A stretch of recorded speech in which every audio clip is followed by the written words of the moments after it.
زمین و زمان تمہارے لیے، مکین و مکان تمہارے لیے، زمین و زمان تمہارے لیے۔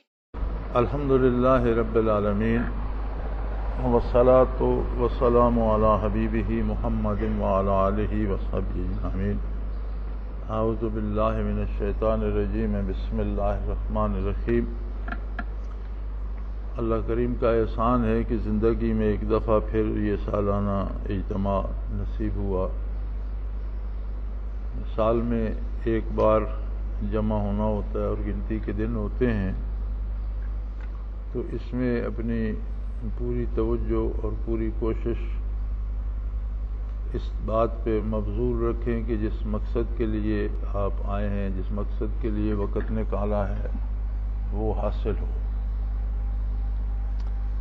یکسو ہو کر باقی امور کی طرف سے توجہ ہٹا کر یکسو ہو کر کام کریں۔ دنیا کا نظام چلتا رہتا ہے اور ایک آدھ 2 یا 4 دنوں سے کوئی فرق نہیں پڑتا۔ آدمی یہ سمجھتا ہے کہ شاید سب کچھ میری وجہ سے ہو رہا ہے، ایسا نہیں ہوتا۔ ہر آدمی ذمہ دار ہے، اللہ کریم نے اسے ذمہ داریاں جو دی ہیں ان کا مکلف ہے، اور اس کے لیے وہ کوشش کرے۔ کام سارے اللہ کریم خود چلاتا ہے، دنیا اس کی ہے، نظام اس کا ہے، اور وہ خود اس کا بہترین نگران ہے۔ ہندوستان سے ایک صاحب حج پر گئے تھے، تو وہاں سے انہوں نے، ان کے بزرگ جو تھے انہیں لکھا کہ فلاں کام بھی رہ گیا، فلاں بھی رہ گیا، اس کی طرف آپ دھیان دیجئے گا۔ اس وقت 1 سال لگ جاتا تھا حج پر۔ تو انہوں نے اسے لکھا کہ تم دل ہندوستان میں چھوڑ کر وجود مکہ مکرمہ لے گئے، اس سے تو بہتر تھا کہ وجود ہندوستان میں رہتا اور دل وہاں رہتا۔ تو خالی وجود کو بندہ کھینچ کر یہاں لے آئے اور دل وہاں اٹکا ہوا ہو کہ میرا وہ کام بھی رہ گیا، وہ بات بھی رہ گئی، وہ بھی رہ گئی، تو اس سے بات نہیں بنتی۔ دل کی حضوری شرط ہوتی ہے، اور یہ نعمت غیر مترکبہ ہے۔ یہ اللہ کریم کا احسان ہے کہ اس نے حضرت رحمت اللہ تعالی علیہ کو ہمارے لیے ایک ایسا سبب بنا دیا جس نے ہمیں اللہ اللہ کرنا سکھا دیا، اور اللہ جل شانہ کا ذکر نصیب ہوا، رحمت للعالمین صلی اللہ علیہ وسلم کی بارگاہ کی حضوری نصیب ہوئی۔ یہ چیزیں دنیا سے انقا ہو چکی ہیں اور بہت کم رہ گئی ہیں، اسی لیے اتنی کم ہو گئی ہے کہ اس کا انکار عام ہو گیا۔ آج سے کچھ عرصہ پہلے انکار نہیں تھا، آج سے 2 نسلیں پہلے کسی عالم کی سمانے پڑھیں تو وہ تکمیل علم کے بعد کسی نہ کسی صاحب حال کی خدمت میں حاضر ہوتے اور وہاں وقت لگا کر تربیت باطنی لے کر پھر وہ میدان عمل میں جاتے تھے۔ کسی بھی عالم کی سمانے پڑھ لیں تو یہی طریقہ کار ملے گا، لیکن جو ہماری قسمت خراب ہوتی گئی، ہمارے کردار خراب ہوتے گئے، انہوں نے ہماری قسمت خراب کی، اور یہ نعمتیں انقا ہوتی گئیں۔ ناپید نہیں ہوں گی، چونکہ نبوت حضور ہی کی جاری و ساری ہے، اور تمام فیوز و برکات آپ صلی اللہ علیہ وسلم کے تا قیام قیامت جاری رہیں گے۔ جس طرح ظاہری تعلیمات جاری رہیں گی، اسی طرح باطنی برکات بھی جاری رہیں گی، ختم کوئی شعبہ بھی نہیں ہوگا۔ لیکن یہ اتنا کم ہو گیا کہ اب اچھے بھلے پڑھے لکھے دینی علوم کے پڑھے لکھے بھی اس کا انکار کر بیٹھتے ہیں۔ اس کی وجہ یہ ہے کہ کمیاب ہو گیا ہے، اور ایک ایسی نعمت اگر نصیب ہو جائے تو آدمی کما حق ہو استفادہ نہ کر سکے تو اس کے قدر اور اس کی اہمیت کا اندازہ تو دل میں ضرور رکھے، اور اللہ کا شکر ادا کرتا رہے کہ کم از کم وہاں تک رسائی تو ہوئی۔ ابھی تو آپ کو دہلی میں، لاہور میں، پنجاب میں، مختلف جگہوں پر بر صغیر میں مختلف اہل اللہ کے حالات آپ پڑھیں گے تو آپ دیکھیں گے کہ انہوں نے دنیا کے سفر اس زمانے میں کیے جب پیدل سفر کیے جاتے تھے، جب ذریعے سفر نہ گاڑی تھی نہ جہاز تھا، کچھ بھی نہیں تھا، تو لوگ کہاں کہاں تک پیدل مارے مارے پھرے کہ کوئی اللہ اللہ کا طریقہ بتائیے، کوئی اللہ اللہ کرنا سکھا دے۔ تو یہ اس کا احسان عظیم ہے کہ اس نے ہمیں یہ نعمت عطا فرمائی، توفیق عطا فرمائی، شعور بخشا۔ اور سب سے بڑا مرتبہ بندے کے لیے بندگی ہے، بندے کے لیے بندہ ہونا سب سے بڑا مرتبہ ہے۔ بڑائی اللہ کے لیے ہے، اور بندے کا سب سے بڑا مرتبہ یہ ہے کہ وہ اپنی حقیقت کو پہچان لے، اپنے آپ کو بندہ مان لے، اپنے آپ کو بندہ سمجھ لے۔ ورنہ تو کائنات کے ہر ذرے میں ایک ایسی بات آ گئی ہے کہ ہر ذرہ ہے محو خود نمائی، ہر ذرے میں اپنی ذات کی، اپنی انا کی ایک بات آ گئی ہے کہ میں ہوں، دوسرا کوئی نہیں۔ اور پھر اللہ کے ذکر کی توفیق ہو جائے تو اس سے بڑی نعمت اور کیا ہو سکتی ہے کہ بندے کا وجود ذاکر ہو جائے، قلب ذاکر ہو جائے، رگو پے میں جہاں خون دوڑتا ہے، جہاں دل دھڑکتا ہے، جہاں اعصاب کام کرتے ہیں، ہر جگہ اللہ اللہ ہوتی رہے، تو اس سے بڑا کوئی مرتبہ نہیں۔ توفیق عمل ہو جاتی ہے اس سے۔ یہ یاد رکھیں کہ اس کی پہچان یہ ہے، اگر کوئی یہ جاننا چاہے کہ مجھے کیا حاصل ہوا، تو اس کی پہچان یہ ہے کہ جتنا حاصل ہوتا ہے اتنی گناہ سے نفرت ہوتی ہے اور نیکی سے محبت ہوتی ہے۔ نیکی کے لیے بھوک لگتی ہے، عبادت کے لیے جی چاہتا ہے، اور اللہ کی نافرمانی سے نفرت ہو جاتی ہے، اور اگر غلطی ہو جائے تو اس کا دکھ لگتا ہے، افسوس ہوتا ہے، بندہ توبہ کرتا ہے۔ یہی اس کی آزمائش ہے۔ گوشہ نشینی نہیں کی ضرورت نہیں ہے، بلکہ میدان عمل میں جانے کی ضرورت ہے، عمل کرنے کی ضرورت ہے، اور میدان عمل میں اپنا امتحان بھی ہوتا رہتا ہے، اور بندہ خود جج کر سکتا ہے اپنے آپ کو کہ میں کیا تھا اور کہاں ہوں۔ بڑی عجیب بات یہ ہے کہ ہم دوسروں کو ہمیشہ جج کرتے ہیں، دوسروں کا اندازہ لگاتے ہیں، حالانکہ ان کے حال سے ہم باخبر نہیں ہوتے۔ صوفیوں کا ایک طبقہ گزرا ہے جو خود کو ملامتیہ کہلواتے تھے، تو اکثر ایسے کام کرتے تھے جس میں لوگ انہیں ملامت کرتے رہے، لیکن وہ غیر شرعی کام نہیں کرتے تھے۔ اب تو ملامتیہ کے نام پر یہ ہو گیا نا کہ حرام کو حلال سمجھ لو، لوگ ملامت کرتے رہے، ایسی بات نہیں ہوتی تھی۔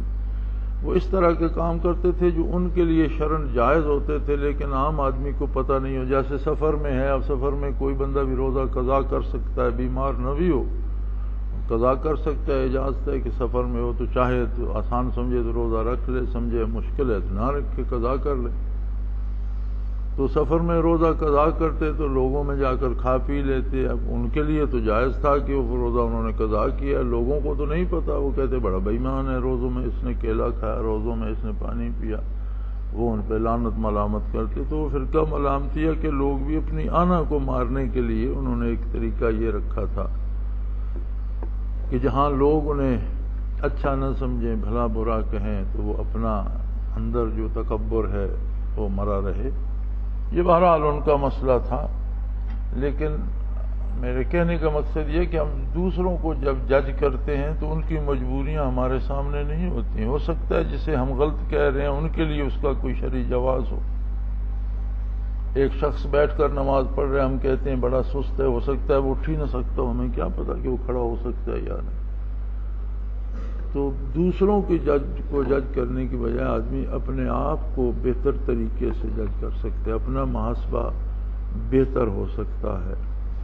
اور اللہ اللہ کا حاصل یہ نہیں ہے کہ آپ کو کتنے مراقبات ہو گئے، وہ چاہے تو ایک پل میں سارے مراقبات ہو بھی جاتے ہیں، اور اگر اس کی نظر کرم پھر جائے تو پل بھر میں جاتے بھی رہتے ہیں۔ اصل بات یہ ہے کہ اپنے آپ کو میدان عمل میں دیکھا جائے کہ مجھے نیکی کی توفیق ارزاں ہو رہی ہے، اللہ ولی الذین آمنوا یخرجہم من الظلمات الی النور، ایمان والوں کا اللہ دوست ہے اور وہ انہیں ظلمت سے روشنی کی طرف چلاتا رہتا ہے، یعنی برائی چھوٹتی ہے اور نیکی اختیار کرتا چلا جاتا ہے بندہ۔ اور اس سفر میں موت بھی آ جائے تو مبارک ہے، نجات کا سبب بن جاتی ہے۔ نیکی کے سفر پہ چلنے والا، ہم دوسروں کو جج کرتے ہیں، ہمیں کیا پتا کہ وہ دن میں 50 گناہ کرتا تھا، اب وہ 5 کر رہا ہے تو ہم تو ان 5 کو پکڑے رکھیں گے، ہمیں یہ تو نہیں پتا کہ اس سے 45 چھوٹ گئے، ہم تو وہ 5 گنیں گے اس نے یہ 5 غلطیاں کی۔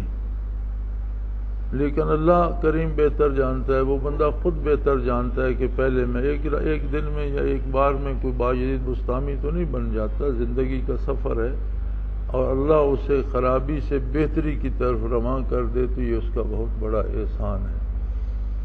اور ذکر کی برکت ہی یہ ہوتی ہے کہ دین کا فہم ملتا ہے، شعور ملتا ہے، سمجھ آتی ہے، توفیق عمل ارزاں ہوتی ہے، اور بندہ اللہ کی اور اللہ کے حبیب صلی اللہ علیہ وسلم کی نافرمانی سے بچتا ہے اور فرما برداری کی توفیق ارزاں ہوتی ہے۔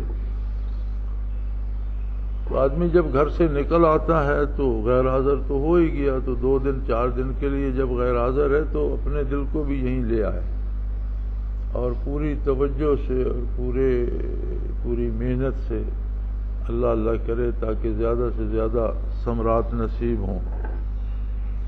دعا کیجئے اللہ مہربانی کرے اور بہتر بارش ہو، چونکہ پانی کی قلت کا سبب اب یہ ہے کہ زیر زمین پانی نہیں ہے۔ مشینیں ٹھیک کرائیں ہم نے، بہت سے اخراجات کیے، محنت کی، لیکن اب کنوؤں میں پانی ہوگا تو چلے گا۔ تو بارشیں چونکہ اس گزشتہ سال سے نہیں ہوئی، اس لیے پانی احتیاط سے خرچ کریں کہ سخت تنگی ہے پانی کی۔ 4 دن ہم کنووں سے پانی جمع کرتے رہتے ہیں اور چوتھے دن یہاں چلاتے ہیں تو آپ کے اس تالاب میں 6 انچ پانی آتا ہے، پھر اگلے 4 دن جمع کیا جاتا ہے، تو اس 6 انچ سے سارا کچن بھی چلے، سارے باتھ روم بھی، سارا وضو کا نظام بھی مشکل ہو جاتا ہے۔ پھر سارا دن وہ ٹریکٹر اور ٹینکیوں کے ساتھ بچے لگے رہتے ہیں، ڈھوتے رہتے ہیں، لیکن خرچ میں بھی احتیاط کریں اور کم خرچ کریں، یا پھر دعا کریں اللہ کرے بارشیں زور کی ہوں، یہ نالے بھر کر بہیں اور کنویں میں پانی آ جائے، کیونکہ جب تک ان نالوں میں اب طغیانیاں نہیں آئیں گی تب تک زیر زمین جو ہے پانی کی سطح وہ کم ہی رہے گی۔ تو آپ اللہ اللہ میں بیٹھے ہیں، ضرور دعا کریں کہ اللہ کریم بہتر بارشیں دے اور ساری مخلوق کا بھلا ہو اس میں، اور سب کو پانی ملے، ہمیں بھی آسانیاں ہو جائیں۔ اللہ کریم آپ کو بہت سارا فائدہ دے، بہت ساری توفیق دے، اور آنا جانا اور رہنا قبول فرمائے۔ وآخر دعوانا الحمدللہ رب العالمین، الحمدللہ رب العالمین، والصلاة والسلام علی حبیبہ محمد وآلہ۔ اللہم ربنا لا تقتلنا بغضبک ولا تہلکنا بعذابک واعف عنا قبل ذلک۔ اللہم ربنا لا تسلط علینا من لا یرحمنا، انت ولینا فی سفرنا وحضرنا فی مالنا واہلنا، انت ولینا فی الدنیا والآخرہ، توفنا مسلمین والحقنا بالصالحین۔ اللہم ربنا نور قلوبنا بنور المعرفۃ والایمان، اللہم ارزقنا حبک وحب حبیبک صلی اللہ علیہ وسلم، اللہم ارزقنا اتباع نبیک واتباع خلفاء الراشدین المہدیین۔ اللہم ربنا علیک توکلنا والیک انبنا والیک المصیر۔